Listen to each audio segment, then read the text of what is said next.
माँ सरस्वती को नमन करते हुए नमस्कार विद्यार्थियों। तो आप क्लास ले रहे होंगे और क्लास लेते रहो। गर्मी का मौसम चल रहा है, बढ़िया घर पे रहने का मौसम चल रहा है, क्लास लेते रहो आप। और जो 12th के विद्यार्थी हैं उनकी जो एग्ज़ाम होगी वो एग्ज़ाम भी लगभग कहने का मतलब शायद जून के आसपास से हो सकती है, ठीक है। तो आपको देखो ध्यान थोड़ी बहुत यानी वो तो खैर तैयारी होगी आपकी। मैं टेस्ट पेपर भी आपको बेहतर रहता हूँ, चेक कर लिया करो अपना मूल्यांकन। पिछली कक्षा में जो हम जेट की कक्षा चल रही थी हमारी, उसमें मैंने आपको 2 क्वेश्चन दिए थे। 2 क्वेश्चन कौन कौन सा? एक तो जो द्रव्यमान संरक्षण था, इस द्रव्यमान संरक्षण नियम का प्रतिपादक कौन था, किसे माने? तो आप तो कहेंगे कि इस तरह आपने 2 बताए थे, कौन कौन सा?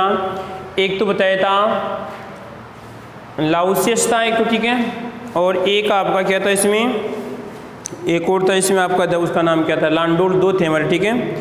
तो अब कौन सा माने, या इसके अलावा भी कोई हो सकता है? तो आप भी थोड़ा बहुत अगर मान लीजिए, देखो इसमें प्रैक्टिस करेंगे थोड़ा बहुत, क्योंकि इस क्वेश्चन को हमें फिक्स करना है और जो चीज़ हमें फिक्स करनी है उसको छोड़ दो। यानी करने का मतलब उस पर ज़्यादा रिसर्च करेंगे हम, ठीक है, ज़्यादा काम में रहेगा। तो मैं आपको आगे वाली जो कक्षा आएगी उसमें बताऊंगा। तो जितना हो सके आप भी यानी इस कक्षा में कमेंट करके बताना कि सर इसका जो वास्तविक प्रतिपादक हम किसे माने। उसके बाद में एक क्वेश्चन हमारा ये था कि जो द्रव्यमान संरक्षण के नियम में हमने जो सिल्वर क्रोमेट था, उस सिल्वर क्रोमेट का जो अवक्षेप प्राप्त होता है वो किस रंग का था? यानी लगभग हमें 3 अवक्षेप प्राप्त हुए थे।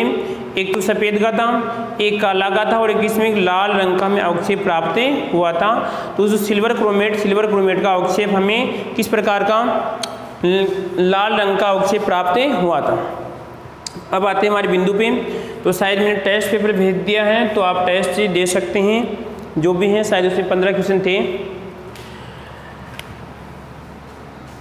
अब जो हम द्रव्यमान संरक्षण के नियम के बाद में जो अगला नियम पढ़ेंगे वो कौन सा था इसमें आपका, अगर आपको याद है? अगला पढ़ेंगे स्थिर अनुपात का नियम। किसका पढ़ेंगे इसमें? निश्चित अनुपात का नियम। किसका पढ़ेंगे इसमें? निश्चित अनुपात का नियम।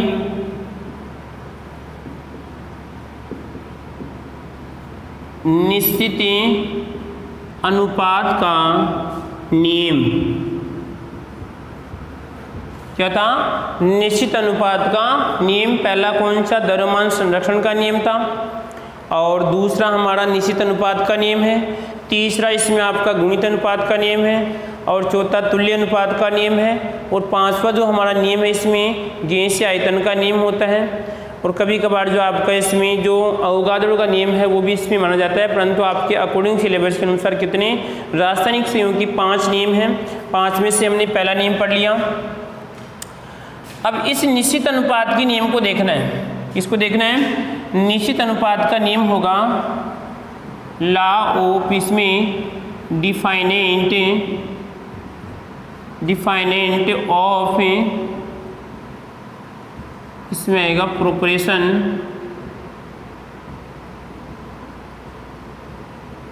ये पी होगा यहाँ पे, सॉरी कोड कैसे इलाज,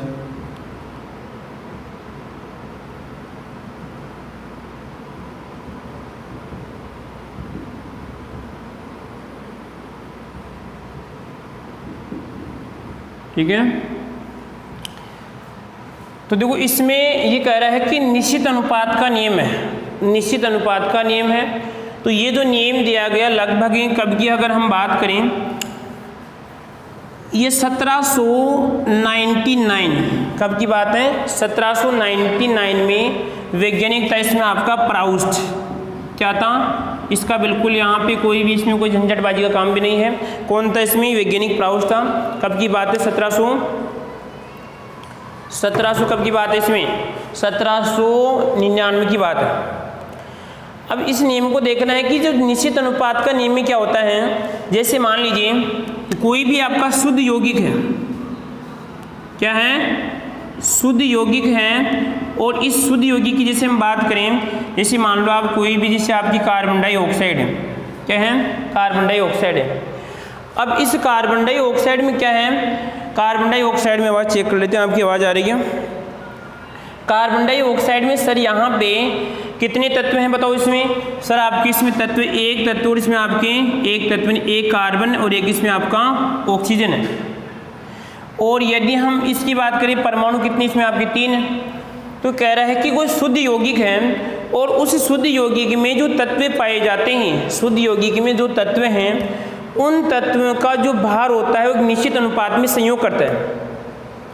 सर अगर मैं निकालूं इसका यहाँ पे भार कितना है, इसका यहाँ पे कार्बन का भार कितना होता है सर 12 होता है, और एक ऑक्सीजन का भार कितना होता है रे, एक ऑक्सीजन का भार होता है सर 16, तो 2 का कितना होगा उसमें 32 होगा।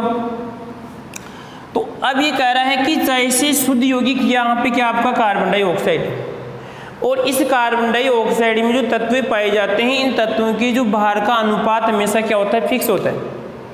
जैसे आप इस कार्बन डाइऑक्साइड को किसी भी विधि से बनाओ, किसी भी विधि से आप कार्बन डाइऑक्साइड को बनाओ, उसमें क्या होगा हमेशा कार्बन और ऑक्सीजन का अनुपात 12 अनुपात कितना होगा इसमें 32 होगा। अब देखते हैं सर यहाँ पे किस प्रकार कि किस किस विधि से अब आपको अनुमान लगाना है कि सर कौन कौन सी जो हमारे पास रासायनिक केमिकल रिएक्शन है उस केमिकल रिएक्शन में हमें कार्बन डाइऑक्साइड प्राप्त होती है, हमें कार्बन डाइऑक्साइड प्राप्त होती है। तो यहाँ पे देखिए नौजवान आवाज़ आ रही है यहाँ पे, इधर ठीक है, कृपया डिस्टर्ब ना करें, इधर देख ले ठीक है। तो यहाँ पे देखो एक दो हमारी विधि की बात करता हूँ, जब हम कार्बन का क्या करते हैं दहन करते हैं तो यहाँ पे क्या बनेगी इसमें कार्बन डाइऑक्साइड क्या बनती है इसमें, जब हम कार्बन का दहन करते हैं तो क्या बनती है इसमें कार्बन डाइऑक्साइड बनती है।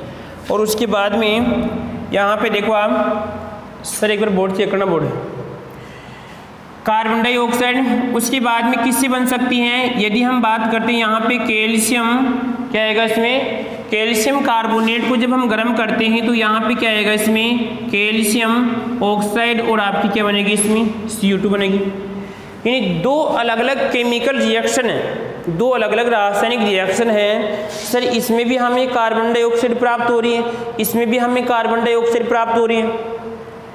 इसी प्रकार ये यहाँ पे इसको हमने क्या किया यहाँ पे गर्म किया, एक यदि हम करवाते हैं सोडियम कार्बोनेट किसमें आएगा सोडियम, और यदि कार्बोनेट की किसके साथ तनु HCl के साथ रिएक्शन करवाते हैं, मैं अणु की बात नहीं कर रहा किसकी बात कर रहा हूँ, तनु HCl के साथ रिएक्शन करवाते हैं तो अब यहाँ पे क्या क्या बन सकता है, एक तो बन जाएगा इसमें आपका NaCl, क्या बन जाएगा इसमें आपका एक तो NaCl बन जाएगा ठीक है, एक बन जाएगा सर इसमें आपका H2 बन जाएगा, और एक क्या बन जाएगा इसमें, और एक बन जाएगा इसमें यहाँ पे सोडियम बाइकार्बोनेट बन सकता है, चेक कर लेंगे बैलेंस हो रही नहीं हो ठीक है, और एक बन रहा है इसमें आपका CO2। देखते हैं कि रिएक्शन हमारी बैलेंस है या नहीं है। तो पहले हमें क्या करना पड़ेगा कि सर यहाँ पे देखिए आपका ये जो सोडियम कार्बोनेट क्या है इसमें सोडियम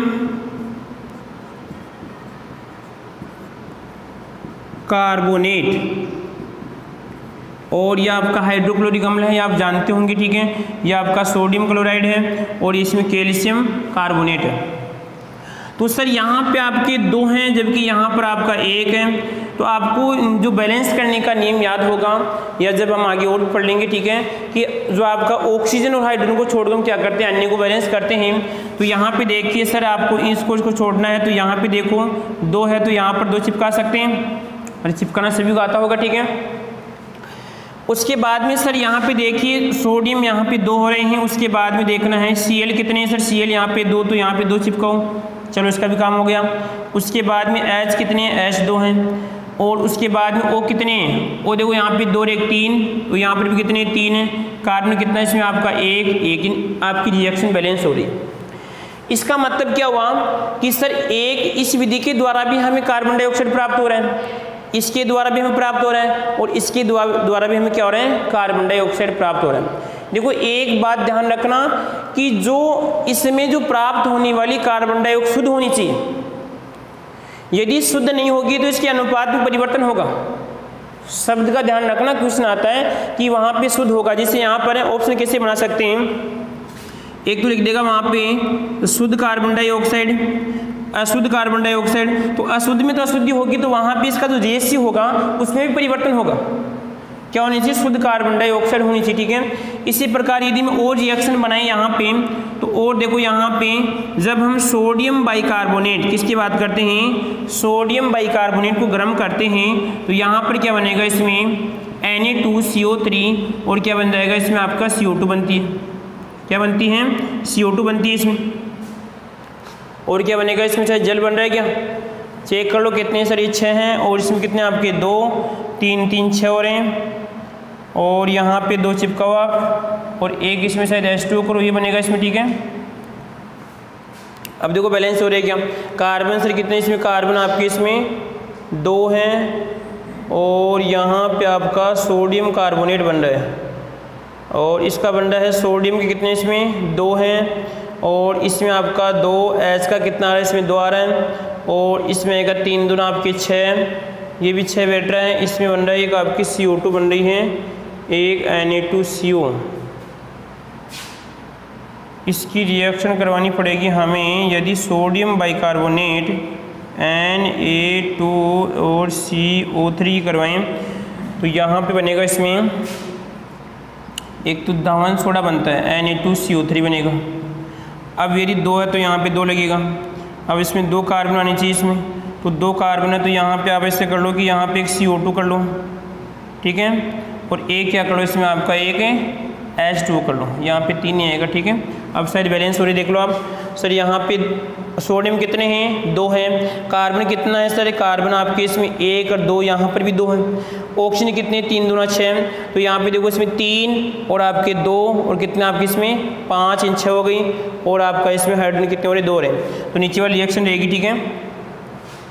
तो सर हमने क्या किया, लगभग 3-4 प्रकार से हमने यहाँ पे देखो क्या बनाई सर, यहाँ पर भी कार्बन डाइऑक्साइड बन रही है, यहाँ पर भी कार्बन डाइऑक्साइड, यहाँ पर भी कार्बन डाइऑक्साइड, और यहाँ पर भी कार्बन डाइऑक्साइड बन रही है।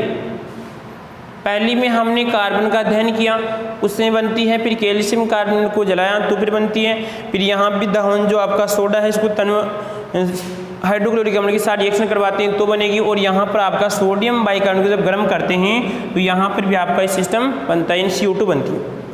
अब हमें देखना है कि जब हमने अलग अलग तरीके से CO2 बनाई तो क्या इस CO2 में अनुपात 12:32 से आता है क्या, कितना 12:32 से आता है। यदि 12:32 आता है तो हमारे निश्चित अनुपात का नियम इस पर लागू होता है, ठीक है। तो चेक कर लेते हैं, देखो यहाँ पे कितनी CO2, तो कार्बन का कितना होता है, कार्बन का कितना होता है 12, अरे परमाणु क्रमांक तो 6 होता है, परंतु इसका जो भार कितना होता है तत्व का 12 होता है। इसी प्रकार जब एक ऑक्सीजन का कितना होता है 16 होता है, परमाणु क्रमांक ऑक्सीजन का 8, द्रव्यमान कितना होता है 16, और 2 का कितना होगा 2 ऑक्सीजन का 32, तो यहाँ पे कितना आएगा 12:32 आ रहा है। चलो इसमें भी आपका नियम लागू हो रहा है। इसी प्रकार सर इसमें चेक करते हैं तो यहाँ पे आएगा 12 देखो इसमें कार्बन, एक कार्बन का कितना होता है 12, तो और यहाँ पे 2 ऑक्सीजन का कितना हो जाएगा सर 32, इसमें कितना आ रहा है 32 आ रहा है। इसी प्रकार सर यदि कार्बन का 12 होता है, एक ऑक्सीजन का कितना 16, तो 2 का कितना आएगा अरे सर आपका यहाँ पर 32 आएगा। उसके बाद में यहाँ पे देखो सर एक कार्बन का कितना इसमें 12 और यहाँ पर, तो इसका मतलब ये हुआ चाहे से हम उस शुद्ध यौगिक को किसी भी विधि से बनाएं, उसमें अनुपात हमेशा उसके जो तत्व की भार का अनुपात हमेशा क्या होता है निश्चित होता है। उसे हम क्या कहते हैं निश्चित अनुपात का नियम कहते हैं। किसने दिया था 1799 में प्राउस नामक वैज्ञानिक ने इस नियम के बारे में बताया था, ठीक है। इसी प्रकार देखो यहाँ पे अगर आप इस जल का है जो आपका शुद्ध जल पाया जाता है उसका भी आप चेक कर सकते हैं कैसे, जैसे यहाँ पे आपका H2O है, ठीक है। अब H2O की बात करते हैं तो हमें इसका भार का अनुपात जो इसमें 2 तत्व हैं, एक तो सर आपका H, एक इसमें ऑक्सीजन, तो H और ऑक्सीजन के हमें भार का अनुपात निकालना है। यदि मैं इसके तत्व का अनुपात निकालता हूँ तो कितना आएगा सर 2:1, कितना आएगा 2:1, परंतु हमें किसका निकालना है, भार का निकालना है। जब एक हाइड्रोजन का कितना होता है सर, आपका कितना होता है भार, 1 होता है, और एक ऑक्सीजन का कितना होता है, 16 होता है। तो हमें कितने यहाँ पे 2 हैं, तो कितना आएगा इसे बताऊँ, 2 अनुपात कितना आएगा रे, 16 आएगा। दोनों कट सकते हैं, कितना आएगा, 1 अनुपात कितना आएगा इसमें, 8 आएगा। इसका मतलब निश्चित जो आपकी अनुपात के नियम के अनुसार जल कब बनेगा, जल कब बनेगा, जब 1 अनुपात तो किसका होगा, हाइड्रोजन का होगा, और 8 अनुपात किसके होंगे इसमें, 1 अनुपात भार तो किसका होगा, हाइड्रोजन का होगा, और 8 अनुपात भार किसका होगा इसमें, यहाँ पे ऑक्सीजन का होगा। अरे बात समझ में आ रही है। देखो इसको कैसे बना सर, आपके नियमानुसार तो कैसे होगा, तो यहाँ पे देखिए जब H2 मैंने यहाँ पे लिखा, इसको मैं 1/2 कर सकता हूँ। अरे हम परमाणु को नहीं तोड़ सकते, अणु को तो तोड़ सकते हैं ना। तो यहाँ पे कितना आएगा, देखो इसमें यह आपका 2 है, और 2 का आधा कितना 1, और यहाँ पे जब 16 का आधा कितना आपका 1 अनुपात कितना आएगा इसमें, 8 आएगा। तो देखो यहाँ पे जल बन रहा है, तो इसमें भी कितना आएगा, 1 अनुपात 8 ही आएगा। अरे वैसे तो कितना आएगा सर आपका, 2 अनुपात कितना आएगा, 16 आएगा, परंतु हम जानते दोनों कट सकती है, तो यहाँ पे कितना आएगा, 1 अनुपात 8 आएगा। और यहाँ पे देखो सर कितना आएगा, वो 2 अनुपात कितना आएगा, 16 आएगा, परंतु कट सकती कितना आएगा, 1 अनुपात 8 आएगा। ठीक है, कोई दिक्कत यहाँ तक किसी को इसमें। तो क्वेश्चन कैसे पूछ सकता है कि जो जल का एक अणु है, उसमें उनके तत्वों के भार का अनुपात क्या होता है। देखो जरूरी नहीं कि आपको डायरेक्ट नियम पूछे, नियम पे आधारित क्वेश्चन पूछ सकता है, नियम पे आधारित क्वेश्चन पूछ सकता है, यानी कहने का मतलब घुमा के क्वेश्चन पूछ सकता है आपसे। ऐसे मान लीजिए, ऐसे लिख देगा कि कार्बन डाइऑक्साइड को हमने भिन्न भिन्न विधियों से प्राप्त किया, तो हमने पाया कि इसके जो इसमें तत्व हैं, इनके भार का अनुपात हमेशा 12 अनुपात कितना 32 प्राप्त हो रहा है। कितना, 12 अनुपात 32, या कट सकता है कितना आएगा, 6 अनुपात कितना आएगा इसमें, 18 आएगा कि इसमें 6 अनुपात 16, फिर कट सकता है कितना आएगा, 3 अनुपात 8, कितना आ रहा है, 3 अनुपात 8 आ रहा है। ठीक है, तो वो तो क्या करना पड़ेगा, तोड़ना पड़ेगा, फिर इस ऑक्सीजन को कितने बटा में लाना पड़ेगा, यानी इस ऑक्सीजन के एक अणु को बार बार तोड़ना पड़ेगा। तो अगर ये कह रहा है कि जब इस कार्बन डाइऑक्साइड को हमने भिन्न भिन्न विधियों से प्राप्त किया, तो हमें अनुपात 12 अनुपात 32 प्राप्त हो रहा है, तो इससे कौन सी नियम की पुष्टि होती है, चारों, इसमें आपको लगभग चारों नियम आ जाएंगे इसमें। तो इसका मतलब होगा इसमें निश्चित अनुपात के नियम की पुष्टि होती है, या ऐसे भी कह सकते हैं कि इस नियम की जानकारी किसने दी, 12 अनुपात 32 की, तो इसमें आपकी प्राउस नामक वैज्ञानिक ने 1799 में दी थी। ठीक है, कोई दिक्कत यहाँ थी किसी को। परिभाषा क्या लिखोगे, परिभाषा शुद्ध यौगिक में उपस्थित तत्वों के भार का अनुपात हमेशा निश्चित होता है, इसे निश्चित अनुपात का नियम कहते हैं। और ये कब की बात है, 1799 में प्राउस नामक वैज्ञानिक ने ये जानकारी दी थी। ठीक है, अब देखो आगे, अब एक इसमें छोटा सा अपवाद भी है, इसको देख लेते हैं। अपवाद क्या है इसका, शायद मैंने पीछे वाली कक्षा में भी आपको एक अपवाद बताया था उसका नियम का। अब मैं आपसे इसे कहूँ, एक तत्व के भिन्न भिन्न परमाणु हो सकते हैं क्या, परमाणु जिसे मैं कहूँ यहाँ पर, ऐसे मान लो मैंने लिखा कार्बन, और यहाँ पे लिखा कार्बन कितने लिखा रहे हैं, यहाँ पे लिखा मैंने कार्बन जैसे 12, और यहाँ पे 6, और कार्बन 14, और यहाँ पे कितना 6। अब मेरे को इससे बताओ कि सर दोनों में कार्बन क्या है, सर ये भी आपका जो 6 नंबर वाला कार्बन तत्व है, ठीक है, और इसमें भी आपका कार्बन है। अब बताओ ये दोनों परमाणु कार्बन के, परंतु दोनों अलग अलग हैं। सर इसका तो मास कितना है, 12 है, इसका मास कितना है सर, यहाँ पे 14 है। तो कहने का मतलब एक तत्व की भिन्न भिन्न परमाणु हो सकते हैं, किसके आधार पे, उसे कहते हैं सर हमें समस्थानिक कहते हैं। समस्थानिक की आपको परिभाषा याद होगी कि जिसका परमाणु क्रमांक समान होता है, परंतु द्रव्यमान संख्या क्या होती है, अलग अलग होती है। तो ये जो नियम है आपका निश्चित अनुपात का नियम, समस्थानिकों पे लागू नहीं होता है। अब देखो एक उदाहरण के अनुसार समझते हैं इसको। जैसे यहाँ पर है आपका एक उदाहरण, जैसे हम सोचें कुछ, जैसे मान लो आप PbCl2 है, लेड क्लोराइड है। ठीक है, अब इस लेड क्लोराइड में क्या होता है, इस लेड के क्या होते हैं, 2 समस्थानिक होते हैं। एक तो यहाँ पे सर आपका 206 होता है और एक हो जाएगा इसमें PB 208, कितना होता है 208 होता है। यानी इसका एक समस्थानिक होगा, इसमें इसका भार कितना होता है 206 होता है और इसमें कितना होता है आपका 208 होता है। अब यहाँ पे जो Cl है, इस Cl का कितना होता है सर 35 पॉइंट कितना होता है 5, कितना होता है 35.5 होता है। और 2 Cl का कितना होगा, अरे 2 Cl का कितना होगा Cl2 का सर 71, कितना होगा 71 होगा। अब हमने क्या किया यहाँ पे कि दो अलग अलग विधियाँ, एक तो हमने PbCl2 बनाया जिसमें Pb कितना है 206, ठीक है, और एक हमने क्या किया सर यहाँ पे जो PbCl2 बनाया उसमें आपका Pb कितना 208 है। तो अब नियम क्या था हमारा कि जब कोई भी शुद्ध यौगिक है, उस शुद्ध यौगिक में जो तत्व पाए जाते हैं उन तत्वों के भार का अनुपात लिखना है। तो इसके भार का अनुपात कितना होगा सर, यहाँ पे 206, Cl का कितना है 71 है और यहाँ पे 208 और यहाँ पे कितना आपका 71 है। तो सर ये नियम तो लागू नहीं हो रहा है। या तो नहीं होना चाहिए कि चाहे से हम किसी भी विधि से अगर हम PbCl2 को बनाते हैं तो सर कितना होना चाहिए, या तो 206 अनुपात 71 होना चाहिए और ये कितना होना चाहिए 208 अनुपात कितना होना चाहिए 71 होना चाहिए। अब समस्या उत्पन्न होगी इसमें। तो कहने का मतलब जो आपका नियम था, नोट लगा के लिख लो कि समस्थानिकों पे ये नियम लागू नहीं होता है, समस्थानिकों पे नियम लागू नहीं होता है, ठीक है। चलो छापना जो भी है, उदाहरण याद रखना, ठीक है, कि निम्नलिखित में से किस पे आपका नहीं लगेगा, इस प्रकार लिख सकता है ये। अब आगे एक थोड़ा हम ऐसे जिससे मैथ के अनुसार कैलकुलेशन करके इसमें और भी नियम को हम समझते हैं, ठीक है।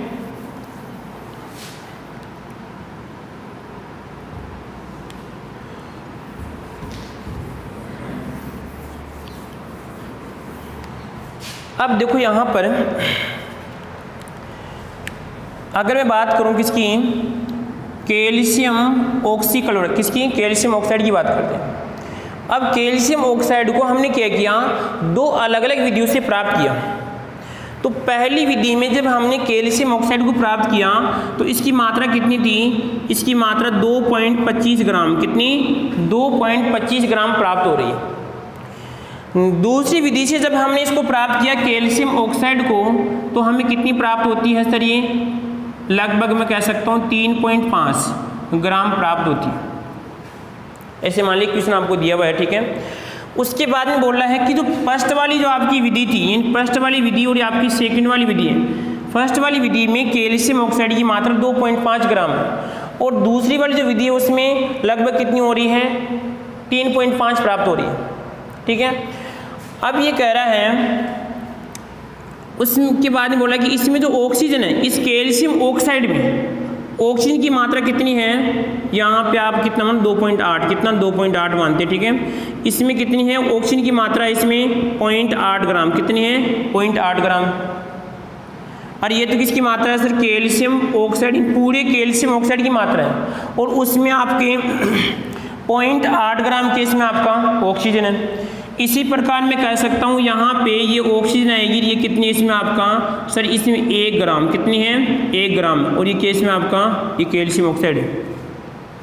क्वेश्चन समझ में आया, क्वेश्चन क्या है, क्वेश्चन ये है कि जो टोटल पदार्थ है उसकी मात्रा कितनी है 2.8 ग्राम है और सर यहाँ पे इसमें कितनी है 3.8 ग्राम है, 3.5 ग्राम है। इसमें इस वाले पदार्थ में ऑक्सीजन की मात्रा कितनी है 0.8 ग्राम है और इस वाले पदार्थ में ऑक्सीजन की मात्रा कितनी है 1 ग्राम है। अब आपसे पूछ रहा है कि इस जो यौगिक के अंदर, इस शुद्ध यौगिक के अंदर आपको कैल्शियम और ऑक्सीजन का अनुपात बताना है, कितना होगा, कैल्शियम और ऑक्सीजन का अनुपात बताना है। यदि मान लीजिए 2.8 वाले में और यहाँ पे 3.5 वाले में अनुपात समान आता है तो हमारे यहाँ पे निश्चित अनुपात का नियम पालन होती है। अब चेक कर लें इसको, देखो ध्यान से। अब ऐसे बताओ कि जब टोटल पदार्थ की मात्रा 2.8 है और उसमें से ऑक्सीजन कितनी है 8 ग्राम है, तो मैं क्या करता हूँ 2.8 में से ऑक्सीजन की मात्रा घटाऊंगा तो किसकी मात्रा बचेगी, कैल्शियम की मात्रा बचेगी, कैल्शियम की मात्रा आएगी, ठीक है। तो यहाँ पे क्या आएगा 2.8 में से यदि मैं 8 कम करता हूँ तो कितना आएगा इसे बताओ अरे कितना आएगा 2.8 में से 8 कम करने पे कितना आएगा सर 2 ग्राम। क्या है इसमें 2 ग्राम, तो पहले वाले में क्या है सर आपकी कैल्शियम है, और सर यहाँ पे 0.8 ग्राम इसमें क्या आपकी ऑक्सीजन है, ये पहले वाले में है। अब देखना दूसरे वाले में देखना, इसमें दूसरे वाले में देखिए सर आपका कैल्शियम कितना होगा, ऑक्सीजन कितना होगा, तो दूसरे वाले में क्या होगा सर 3.5, तो पूरी इसकी मात्रा है, और इसमें ऑक्सीजन कितनी है 1 ग्राम, तो माइनस कितना कर दो इसमें 1 कर दो, कितना आएगा 2.5 ग्राम आएगी। ये किसकी मात्रा होगी सर 2.5, तो कैल्शियम की मात्रा है, और यहाँ पे कितनी है 1 ग्राम इसकी मात्रा है। अब देखना है कि हमें दोनों का अनुपात चेक करना है, दोनों का अनुपात चेक करना है। तो जब अगर मान लीजिए हम मैथ में क्या करते हैं, कभी भी अगर मान लीजिए हमें अनुपात चेक करना है तो किसी एक राशि को आप कांस्टेंट कर दो, निश्चित कर दो आप। ऐसे मान लीजिए आप कितना घुमाएंगे कि सर ये तो कितना आ रहा है, इसमें 2 आ रहा है, यहाँ पे 2.5, या तो क्या करो सर आप इसे 1 कर दो, यहाँ पर भी 1 कर दो और यहाँ पर भी 1 कर दो, भाई हम इसको सेम करना है। यदि यहाँ पर 1 करते हैं, यहाँ पर जो आ रहा है वही यहाँ पे आता है, तो इसका मतलब हमारे नियम का सत्यापन होगा। तो देखते हैं यहाँ पे, मान लीजिए मेरे को यहाँ पे क्या लाना है 1 लाना है, भाई यहाँ पे कितना था 2 पॉइंट कितना है, या 2 अनुपात कितना आपका 0.8 है, और यहाँ पे कितना है 2.5, और अनुपात कितना है 1 ग्राम है। तो मेरे को यहाँ पे 2 लाने के लिए क्या करूँगा बताओ इसमें, भाई मेरे को यहाँ पे 1 लाना है, इसे मान लो कितना 1 लाना है, तो क्या करूँगा इसमें 2 का भाग दूंगा इसमें, तो यहाँ पर सर अब 2 का भाग दिया, तो अनुपात का नियम क्या होता है कि हमेशा भाग इसमें भी, तो इसमें भी 2 का भाग देना पड़ेगा। अरे ऐसे बताओ, जैसे मैंने यहाँ पे लिखा 4:16 लिखा, तो यदि मैं इसको 2 से काटूंगा तो इसको भी 2 से काटूंगा ना हमेशा, तो ये नियम यहाँ पे यदि सर आप इसमें 2 का भाग दे रहे हैं तो इसमें भी 2 का भाग देना पड़ेगा, तो यहाँ पर इसमें भी आप क्या कर दो 2 का भाग दो, तो कितना आएगा यहाँ पे तो कितना आएगा 1, और यहाँ पे कितना आएगा बताओ अनुपात के रूप में, यहाँ पे आएगा सर आपका 0.4 आएगा। ठीक है, अरे कोई दिक्कत नहीं यहाँ तक। अब सर हमें यहाँ पर भी कितना प्राप्त करना है 1 प्राप्त करना है, कितना 1 प्राप्त करना है, तो मैं क्या करूँगा इसमें 2.5 का भाग दूंगा, और इसमें कितने 2.5 का भाग दूंगा। तो अब जब यहाँ पे इसमें तो कितना आएगा सर आपका 1 आएगा, और इसमें क्या आएगा बताओ यहाँ पे 10 बटा कितने आपके इसमें 25। ठीक है, अब देखो यहाँ पे भाग नहीं जा रहा है तो कितना आएगा, अरे भाई 10 में क्या करना आपको इसमें 25 का भाग देना है। ठीक है, नहीं जा रहा तो पहले चिपका लो, और यहाँ पे चिपकाना शायद सभी को आता है। ठीक है, काम में आएगा आगे, तो कितनी बार जाएगा इसमें 4 बार, तो यहाँ पे कितना आएगा इसमें 0.4, तो इसका 1 अनुपात कितना आएगा इसमें 0.4 आ रहा है, और इसमें 0. कितना आ रहा है 4 आ रहा है। इसका मतलब क्या हुआ कि चाहे से हम किसी भी विधि के द्वारा उस शुद्ध यौगिक को कितना भी ग्राम प्राप्त करें, चाहे से देखो यहाँ पे कितना था सर 2.8 ग्राम, और यहाँ पे कितना इसमें 3.5 ग्राम।